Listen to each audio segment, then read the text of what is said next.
Hey everyone, welcome back. Hope you're having a fantastic day so far.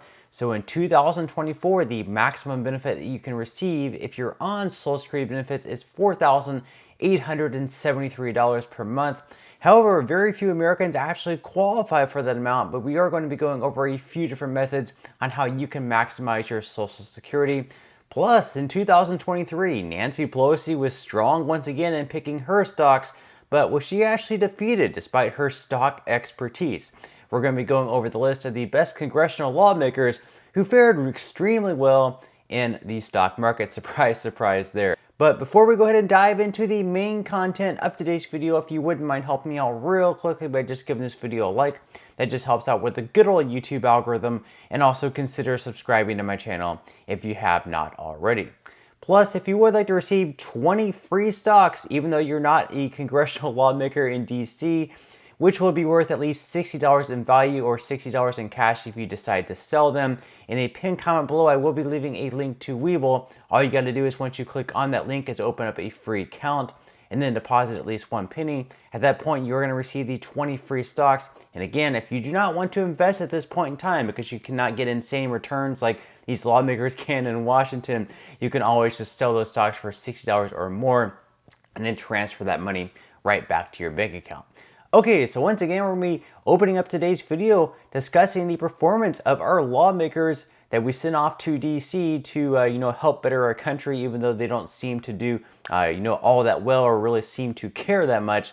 But in the stock market, they really seem to put their best foot forward. We're going to be going ahead and pulling up a chart here where it's Congress versus SPY in 2023.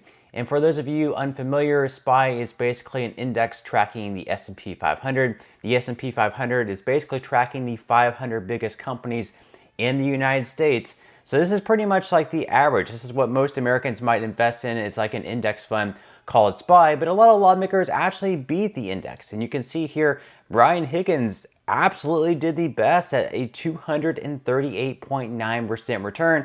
Now, Higgins is a Democrat. Then we had Mark Green at 122%, Garrett Graves at 107%. So you can see there, both Republicans and Democrats fared extremely well in the stock market. Several of them actually beat the index with SPY.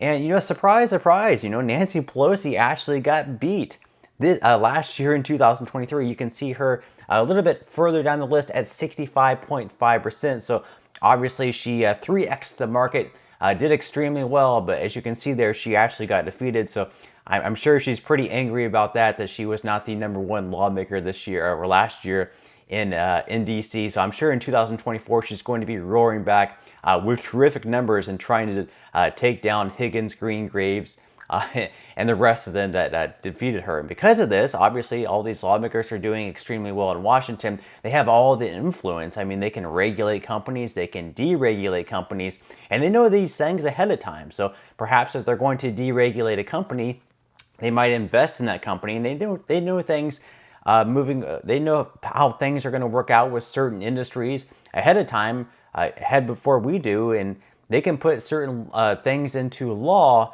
So it's really unfair that they can invest in certain companies or maybe sell out of a company before bad news breaks and stuff like that. So obviously they have a huge advantage over the average American for trading stocks, and because of this, we actually have fresh calls for stock trading ban, as we can see here by an article by Common Dreams. So they say here that members of Congress should not be allowed to trade stocks of the companies they regulate for the same reasons referees aren't allowed to bet on the games they officiate. And that's exactly true. I mean, if I'm going to officiate, let's say like a Lakers game or like a Patriots game or something like that, I obviously cannot bet on the game because I could go in and bet on the Chiefs to beat the Patriots or something like that, for example, and then I can go in there and just throw like thousands of flags to impact the game in that way. The same thing in Washington. They should not be able to bet on companies or bet against companies when they can go in and pass laws and things like that. Now, the article goes on to say that 32 members of Congress evenly split among Democrats and Republicans fared better than SPY, which was up 24.81%. Overall, Democratic lawmakers were up 31.18% last year, while their GOP colleagues were up 17.99%. So as you can see there, Obviously, Democrats fared a little bit better in the stock market than their Republican colleagues did. Now, moving into one of our main stories of today's video, and of course that involves Social Security and how you can actually maximize your benefits, whether it's this year, whether it's next year, or whenever you decide to start claiming your benefits. So this is just an article we're going to be pulling up here by CNBC, and they say here are some moves to maximize your Social Security benefits. So the first one they say is to be aware when you should opt in. So many people falsely believe that you must start taking Social Security benefits as soon as you retire, but this isn't the case at all. Technically, you can start receiving Social Security as early as age 62, despite the currently designated full retirement age of 67. If you are ill or uncertain that you'll live to the break-even age of 80 to 81, opting into benefits earlier could be a good choice for you. Be aware that your benefit will be permanently reduced if you start claiming Social Security before your full retirement age, which is either 66 or 67 or somewhere in between. So if you're able to hold off until then, it'll be better for you in the long term. If it's possible to wait even longer, your benefit will continue to increase until age 70, which is really enticing for those in a place to postpone. Every year you wait from 67 to 70, your benefit grows by 8%. So obviously if you can wait all the way until the age of 70, better for you, especially if you expect to live for a longer period of time and reach past the break-even age. Now, the second way they say you can increase your benefits is to know when your spouse should file.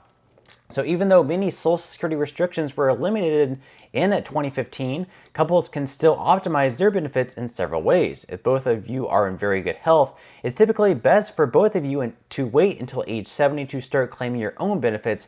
However, if you're concerned that one of you might not live past 80 or 81, consider having the higher earner delay claiming their benefits until age 70 while the other spouse opts to take their benefits sooner.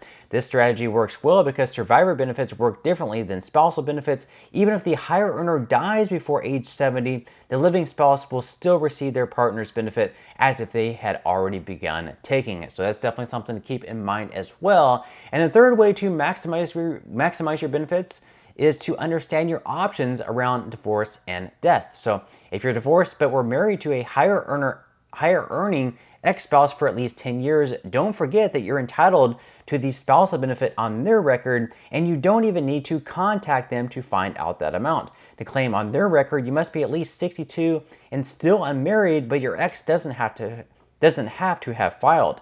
In fact, no matter when you file, their benefits won't be impacted.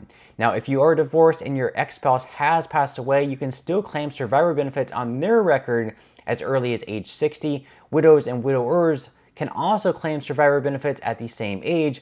One extra benefit to a survivor is that they can first claim the survivor benefits, then switch to their own retirement benefits by age 70 if that amount is higher. So that's something to keep in mind as well.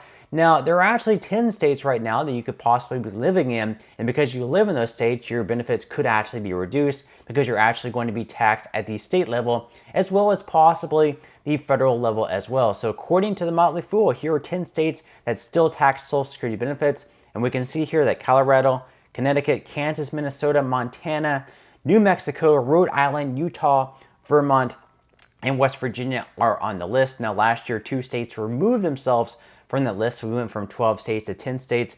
Let's hope these states continue to remove themselves from the list.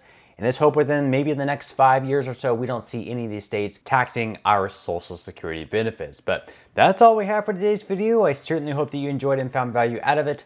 If you did, again, I would greatly appreciate if you could give this video a like. Consider subscribing to my channel if you have not already. And I will see you in the next video.